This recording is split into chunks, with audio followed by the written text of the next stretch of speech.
있습니다. 어떤 상황에서든 소망이 있어요.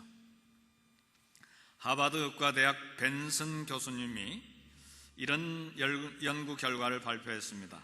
신앙인은 신앙을 갖지 않은 비신앙인보다 훨씬 더 건강하고 훨씬 더 오래 산다. 그런 연구 결과를 이 하버드 의과대학의 벤슨 교수님이 오랜 기간 동안 연구하고 발표를 했습니다. 사실 우리 질병의 60%에서 90%는 이 외과, 정형외과 부분이 아닌 이상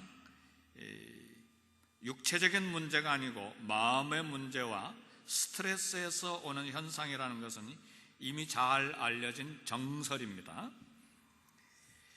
심장수술을 받은 232명을 조사해 보니까 회복된 사람들 중에 신앙인이 비신앙인보다 3배나 더 많이 회복된 것이 연구 결과입니다. 이번에도 참 우리 이문석 선교사님 수술하는 날 새벽에 우리 새벽기도 설교를 우리 이 목사님께 맡기고 장로님 한 분하고 새벽에 그냥 5시에 출발해가지고 갔어요. 가서 기도해 드렸는데 수술이 끝난 다음에 대화를 나눈 중에 그런 이야기를 하시더라고요. 수술 전에 염려가 있었고 참 긴장이 있었다는 거예요. 그렇잖아요. 가슴을 절반을 이렇게 쪼개가지고 이게 갈비뼈를 다 열고 수술하는 거니까 이게 얼마나 참 긴장된 수술입니까? 근데 참 심장 수술을 받은 이 200여 명을 조사해 보니까 신앙인이 3배나 더 비신앙인보다 더 많이 회복이 됐다. 그리고 신앙인의 자살률은 신앙인도 자살들을 하죠. 한국에 최진실 크리스찬이었잖아요. 그런 사람들이 간혹 있어요. 근데 신앙인의 자살률은 비신앙인보다 4배나 적다. 이런 연구 결과도 있습니다. 정기적으로 예배를 드리게 되면 불면증의 75%가 이제 정상화된다는 결과도 있고, 그래서 신앙을 가진 또 다른 연구 결과 중에 하나는 신앙을 가진 불임증 여성들은 비신앙인 불임증 여성들보다 35%나 더 많이 임신을 한다는 결과도 있습니다. 그러니까 우리 신앙인들은 이게 발병했을 때도 훨씬 더 빠른 회복이 온다는 사실이 증명된 것입니다. 이런 5년 동안의 연구 결과에 의하면 신앙인은 비신앙인보다 더 건강하고 장수하는 그런 퍼센트가 높다는 연구 결과입니다. 특히 이제 기도를 많이 하는 사람들은 이 스트레스하고 호르몬에 좋은 영향을 줍니다. 근데 기도 많이 하면 스트레스가 팍팍 나가는 것이, 넘어지는 것이 눈에 보입니다. 아멘입니까? 왜 아멘 소리가 이렇게 적어요? 지금 간증하고 있잖아요. 밤새 쌓여서 잠도 못 잤던 그 스트레스, 그게 아침 새벽에 1시간, 2시간 팍 기도하고 거의 끝날 때쯤에는 마음에 평안이 오는 거예요. 이 스트레스가 팍팍 죽어 넘어지는 것이 간증이에요. 우리 모두가 간증할 수 있는 내용이에요. 그리고 기도 많이 하면 심장 박동수, 호흡 조절, 그의 건강에 많은 유익을 줘요. 그래서 기도할 때도 이렇게 요즘 기도 방법이 많이 발달이 돼가지고 관상기도, 관상기도는 명상하면서 하는 기도예요. 듣는 기도. 그래서 소리도 내지 않고 조용히 기도하는 그런 기도도 많이 이제 이렇게 만들어지고 그렇습니다만, 소리내서 하는 기도도 한국 사람도 왜 이렇게 시끄럽게 기도를 해? 근데 브라질에 가니까 선교사님 이 선교회에 가니까 이 브라질 성도들에게 자 이제 우리 시끄러운 기도합시다. 브라질 말로 시끄러운 기도합시다. 바군사 오라상 합시다 그러더라고요. 그래서 깜짝 놀랐어요. 왜 그런 식으로 번역을 해서 말하는지. 근데 이제 그게 아니고 우리말로 이제 통성 기도죠. 앵보사 아웃다라고 그러죠. 오라상 앵보사 아웃다 그렇게 말하는데 바군사오라성 합시다. 그래서 제가 깜짝 놀랐어요. 하여튼 우리 한국 사람들은 그냥 기도도 막 요란하게 하죠. 근데 거기에 능력이 있습니다. 믿습니까? 에레미야에서도 말씀하시잖아요. 내게 부르짖으라. 그러면 내가 응답하였고 내가 알지 못하는 크고 비밀한 일을 내게 보이리라. 그잖아. 막 부르짖는 기도. 내 입을 넓게 열라.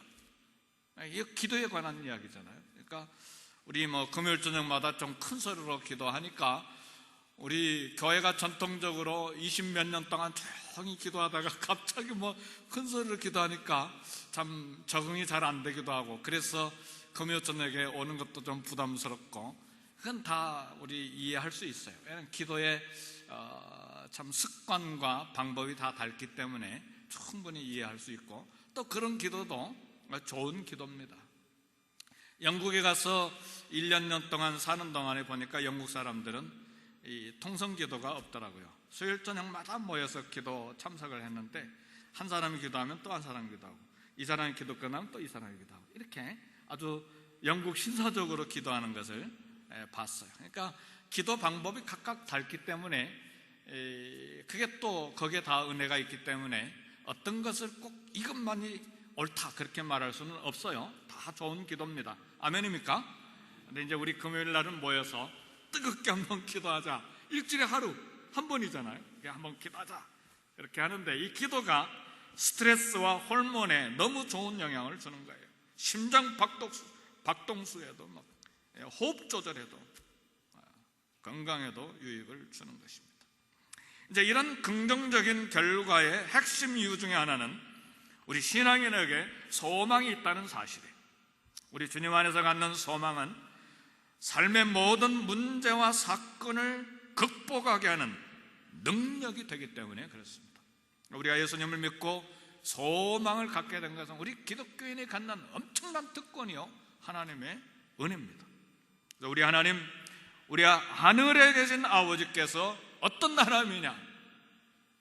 하나님의 이름이 50가지가 넘어요. 엘로이 하나님, 엘샤다이 하나님, 여호와 라파부터 시작해서 엄청나게 이름이 많은데, 특별히 이 아침에 우리가 생각할 하나님의 이름은 소망의 하나님입니다. 소망의 하나님. 우리 하나님은 소망의 하나님이에요. 따라서 우리 하나님의 자녀로서 오늘 우리가 소망을 갖는 것은 특권입니다. 하나님께서 우리 모든 성도들의 소망을 갖기를 원하세요. 환난 중에도 담대한 용기와 소망을 갖는 것이 저와 여러분을 향한 우리 하나님의 뜻입니다. 어느 순간에든 절망할 수가 없는 것이 저와 여러분들의 신분이에요. 오늘 본문 로마서 15장 13절에 보니까 사도 바울은 로마에 있는 성도들을 위해서 기도하는데, 소망의 하나님이 모든 기쁨과 평강을 믿음 안에서 너에게 충만하게 하사 성령의 능력으로 소망이 넘치게 하시기를 원하노라. 그렇게 기도를 했어요. 그래서 오늘 아침에는 이 마지막 하반절에 있는 말씀, 성령의 능력으로, 소망의 하나님의 성령의 능력으로 저와 여러분들에게 소망이 넘치게 하시기를 원하노라, 이 말씀을 이 아침에 나누기를 원합니다. 이 주일 아침에 우리 소망의 하나님께서 저와 여러분들의 삶의 모든 구석구석에 우울함이 다 사라지고 스트레스가 다 넘어지고 소망으로 충만하게 채워주시기를 주의 이름으로 축복합니다. 아멘, 할렐루야. 그래서 먼저 우리가 생각할 것은, 소망으로 넘치는 것은 우리 하나님의 뜻이에요.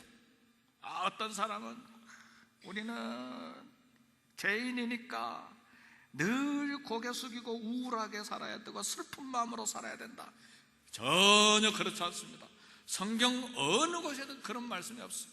죄를 지을 때는 통곡하고 회개해야 되겠지만, 우리 하나님은 그 속에서도 우리가 소망을 갖기를 원하세요. 구약 성경에 선지자들이 계속해서 죄를 지적하니까 우리는 거기에 쫄여가지고 그렇게 살아야 되는 걸로 생각하는데, 그렇지 않습니다. 모든 선지자들의 마지막 결론은 소망의 하나님을 바라보도록 메시지를 증거했어요. 하나님의 뜻은 우리가 소망으로 넘치는 삶을 사는 것입니다. 내 인류의 시저인 아담 이래로 우리 범죄한 인간의 특징은 너무나 쉽게 절망하는 거예요. 사실 이 주일 아침 일부 예배 때 저와 여러분이 솔직하게 고백하는 것은 뭐냐? 저를 포함해서 저도 마찬가지입니다만 문제와 사건 앞에서 너무나 쉽게 절망한다는 사실에 하나님은 우리를 양으로 표현한 게 너무나 잘 표현한 것 같아요. 양은 겁이 많거든요. 문제 앞에서, 사건 앞에서 얼마나 업앤다운이 심합니까? 장사가 없어요. 거긴 면역도 없어요. 출애굽한 이스라엘 백성들을 보면 인간이 얼마나 쉽게 절망하는지 잘 들여다볼 수 있어요. 그런 면에서 이 출애굽한 이스라엘 광야 40년 생활은 우리 인생의 축소판이라고 말할 수 있어요. 출애굽한 이스라엘 백성들이 광야로 빠져나왔을 때 뒤에서 애국 군대의 병거들이 추격하죠. 앞에는 홍해 바다 있죠. 절망할 수밖에 없는 상황이죠. 모두 다 절망한 거죠. 홍해를 건넌 다음에 광야를 계속 가는데 먹을 것 없고 마실 물 없고 뜨거운 사막에서 마실 물 없고 목욕할 물 없고 세수할 물 없고 아이들이 목이 타고 짐승들이 목이 타서 죽어 넘어져가는 상황 속에서 절망할 수밖에 없는 거죠. 그렇게 믿음도 없냐? 손가락질 못해. 아무도 한 달, 두 달 목욕 못 해봐요. 자식들이 목이 타서 죽어 넘어가는 거 보세요. 절망 안 하게 돼 있나? 아무도 손가락질 못해요. 유목민족인 이스라엘이 가나안에 들어가는 국경에 서서 들어가지 못하는 것, 철병기를 가진 가나안 족속들, 철병거를 가나안 족속들 앞에 절망하는 것, 우리 손가락질 못해요. 그렇게 믿음이 없냐? 여호수아 갈렙처럼 담대하게 들어가지. 아무도 그렇게 손가락질하고 말 못해요. 왜요? 저와 여러분들이 얼마나 절망을 쉽게 하는데요. 칠흑같이 어두운 먹구름 때문에 태양을 볼 수 없어 우리는 절망을 해요. 인생의 밤이 너무 깊어지면 사람들은 새벽을 기다릴 수 없어서 절망을 해요. 그러나 광명한 태양이 존재하는 것처럼, 밝은 새벽이 존재하는 것처럼 소망의 하나님이 계신다는 것을 알아야 합니다. 아무리 절망적인 상황이라 할지라도 주님이 해결하지 못할 문제는 존재하지 않아요. 이스라엘은 애굽 제국의 군대 시체를 처음으로 홍해 바다에서 봤어요. 이스라엘은 광야 40년 동안의 음식과 식수와 의복에 결핍이 없는 체험을 했어요. 철병기를 가진 가나안 족속들이 이스라엘 백성들 앞에 무너지는 것을 생생하게 목격했어요. 그래서 우리는 절망할 수가 없어요. 아무리 큰 죄악이라도 그리스도의 십자가 피가 덮지 못할 죄는 존재하지 않습니다. 사랑하는 성도 여러분, 아무리 깊은 상처라도 우리 주님의 손이 치유하지 못할 불가능한 질병은 존재하지 않습니다. 죄와 죽음의 권세를 깨뜨리고 용서와 화평을 가져온 골고다 산에, 골고다의 십자가의 피가 있기 때문입니다. 어떤 불가능한 상황과 어떤 절망의 때이든지, 그래서 우리 하나님의 자녀들은 소망을 가질 수가 있어요. 인격에 실패했습니까? 실패한 원수인 실패한 인격을, 나를 괴롭게 하는 원수를 만났습니까? 그래도 우리는 절망할 수가 없어요. 성경은 우리에게 한 번도 절망하고 염려하라고 말하지 않습니다. 우리 하나님은 우리가 소망으로 넘치기를 원하십니다. 우리가 소망으로 넘치게 되는 것이야말로 우리 하나님의 저와 여러분을 향한 절대적인 뜻이에요. 명령입니다. 그래서 소망의 하나님의 성령의 능력으로 이 주일 아침에 저와 여러분에게 소망이 넘치게 하시기를 간절히 축복합니다. 그러면 이 절망적인 사건 앞에서 저와 여러분들의 자세는 어떠해야 합니까? 성경에는 옷을 찢는 사건들이 많이 나와요. 유대인들의 문화적인 습관 중에 절망적인 사건 앞에서 유대인들은 문화적으로 습관적으로 옷을 찢기를 잘했어요. 가나안 전탕을 마쳤을 때 백성들이 가나안 정복을 믿지 않았을 때 여호수아와 갈렙이 옷을 찢었어요. 이 절망적인 사건 앞에서 옷을 찢었어요. 바울과 바나바는 루스드라 사람들이 자기들을 신으로 경배하라고 했을 때 옷을 찢으면서 자기들에게 제사를 드리려고 하는 경거망동한 그것을 막았어요. 유대인들이 옷을 찢는 것은 슬픔과 비통과 절망의 표현 방식이었습니다.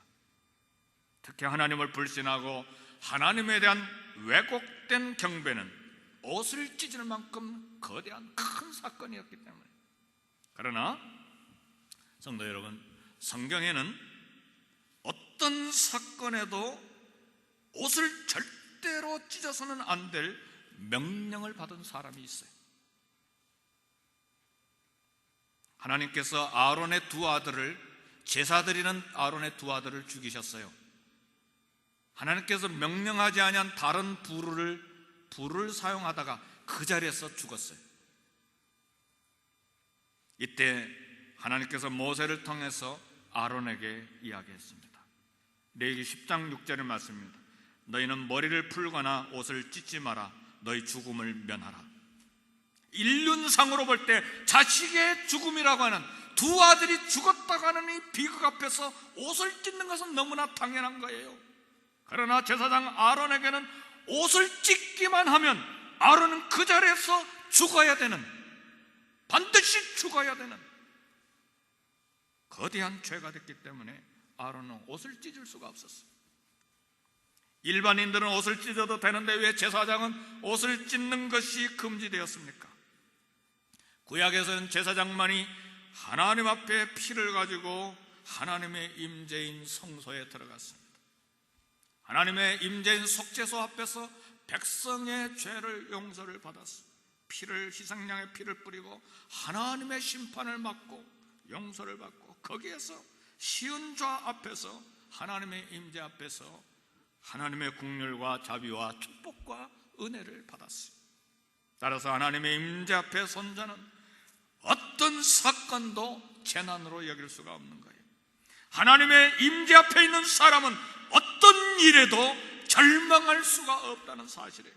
따라서 제사장의 옷을 찢는 것은, 하나님의 임재 앞에서 제사장의 옷을 찢는 것은 하나님의 능력을 무시하는 거예요. 하나님의 임재 앞에서 절망이라고 하는 것은 하나님을 무능한 자로 여기는 거예요. 하나님의 능력의 손 밖에 있는 문제는 존재하지 않습니다. 하나님께서 해결하지 못할 문제는 이 땅에 존재하지 않아요. 놀랍고도 감사한 것은 신약에 계시된 진리는 예수님을 믿는 우리 모든 성도들이 제사장이라는 사실이에요. 베드로전서 2장 5절에서 9절 말씀 보면 신약의 모든 성도들은 하나님 보좌 앞에 담대히 나가는 왕같은 제사장들이에요. 저와 여러분이 왕같은 제사장의 신분임을 아십니까? 하나님의 임재 앞에서 옷을 찢어서 죽음을 면해야 됩니다. 옷을 찢으면 안 된다는 사실. 하나님의 임재 앞에 선 성도는 어떤 상황에도 절망해서는 안 되는 신분입니다. 관계의 문제이든 물질의 문제든 질병의 문제든 정신적인 문제이든 하나님의 임재와 하나님의 은혜의 보좌 앞에 나가는 특권을 가진 저와 여러분들 제사장들은, 우리는 결코 하나님의 임재 앞에서 절망할 수가 없는 거예요. 그럼 어떻게 절망을 극복하고 하나님 앞에서 소망으로 서 있을 수 있는가? 오늘 본문의 말씀이 성령의 능력으로 소망이 넘치게 하시기를 원하노라. 그래서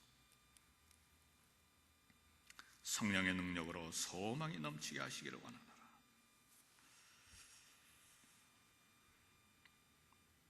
세상과 사람은 우리에게 소망을 주지 못합니다. 오직 소망의 하나님만이 성령의 능력으로 저와 여러분들에게 소망이 넘치게 하십니다.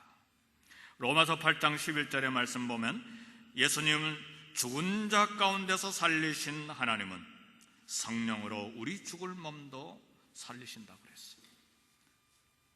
성령의 능력을 통해서 하나님은 우리 죽을 몸을 살리신다고 했어요. 우리 성령님은 죽은 자를 살리는 능력의 하나님이십니다. 하나님의 영이신 성령님은 태초에 하나님과 함께 천지를 창조하셨어요.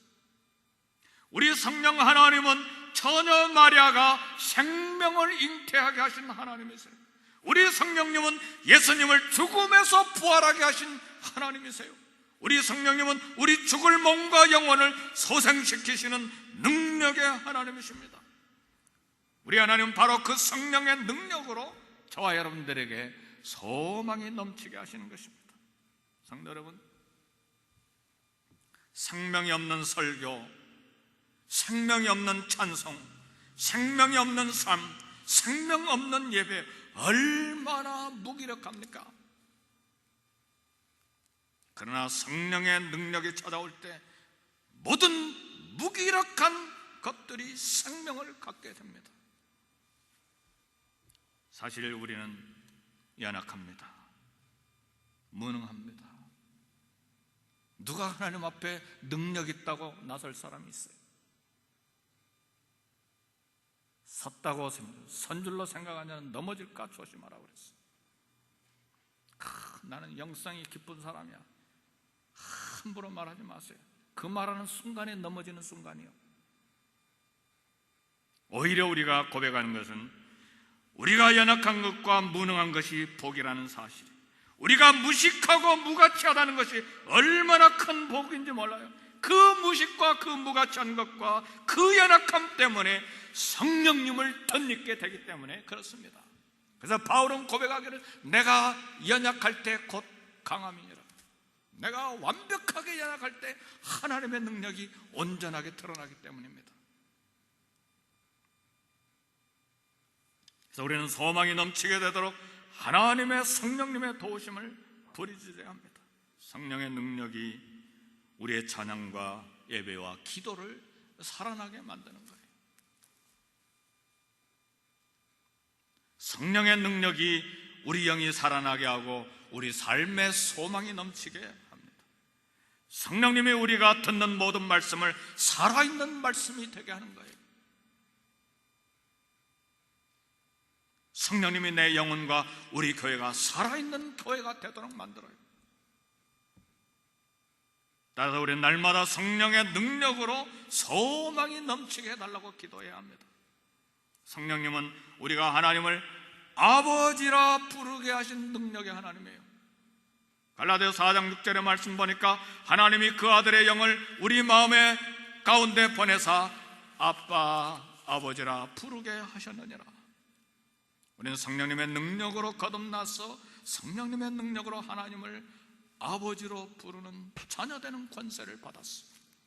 이 신분 때문에 하나님의 선하심과 인자심이 정녕 나를 따를 것이라는 소망 중에 살 수가 있어요.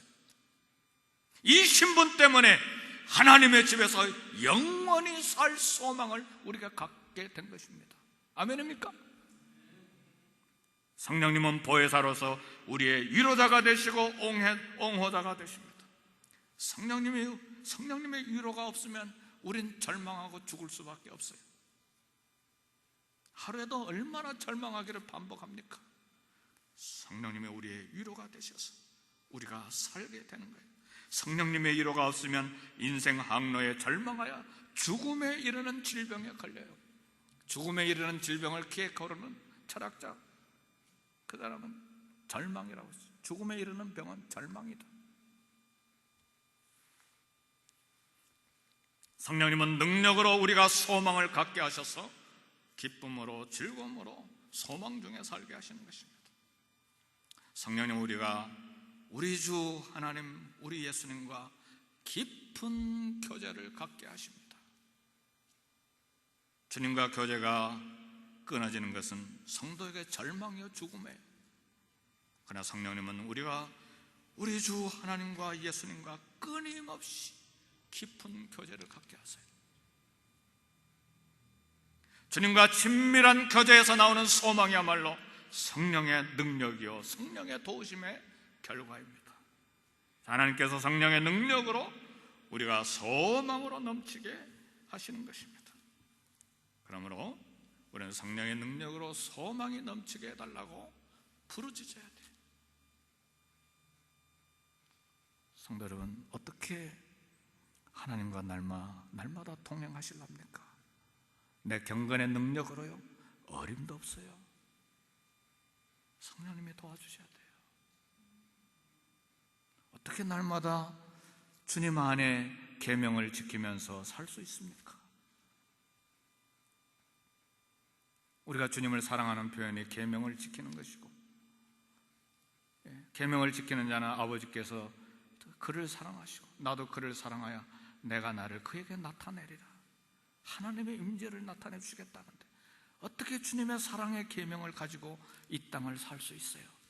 미운 사람들이 한두 명이 아니고 나를 불편하게 하는 사람들이 한두 명이 아닌데 어떻게 사랑의 계명을 지킴으로 예수님의 임재가 나에게 나타나도록, 예수님의 생명이 나에게 나타나도록 살 수 있어요? 우리의 경건 가지고 어림도 없어요. 성령의 능력입니다. 믿습니까?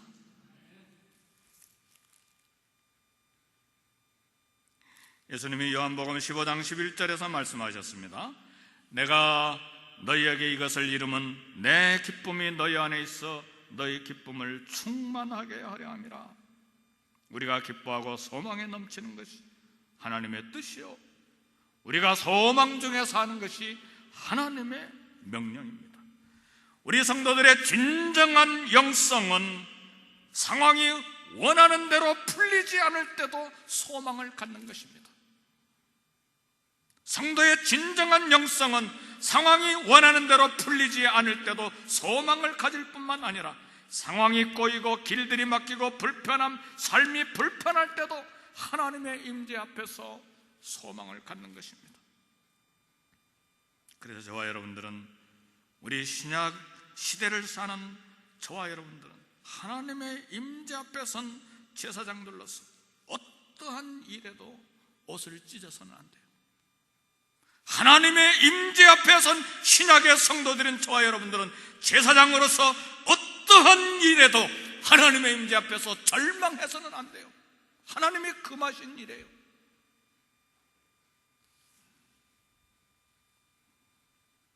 하나님의 임재 앞에서 절망은 하나님을 무시하는 행동입니다. 하나님 앞에서 성령의 능력으로 소망이 넘치는 것이 하나님의 뜻입니다. 너희는 가만히 있어 내가 하나님 됨을 알지어다. 성도 여러분, 우리의 불편하고 힘든 상황은 우리가 하나님 되심을 체험할 수 있는 기회입니다. 이번 한 주간 사는 동안에 막 방방 내가 스스로 뛰고 다니고 그렇게 하지 말고 가만히 계셨어. 너희는 가만히 있어 내가 하나님 됨을 알지어다. 하나님 됨을 이 한 주간에 경험하시기를 주의 이름으로 축복합니다. 2014년도의 삶의 모든 영역에서 성령의 능력으로 소망이 충만하게 되는 성도들이 되시기를 주의 이름으로 축복합니다. 이 시간 말씀을 생각하면서 1, 2분간 통성으로 기도하겠습니다. 다 같이 기도하겠습니다.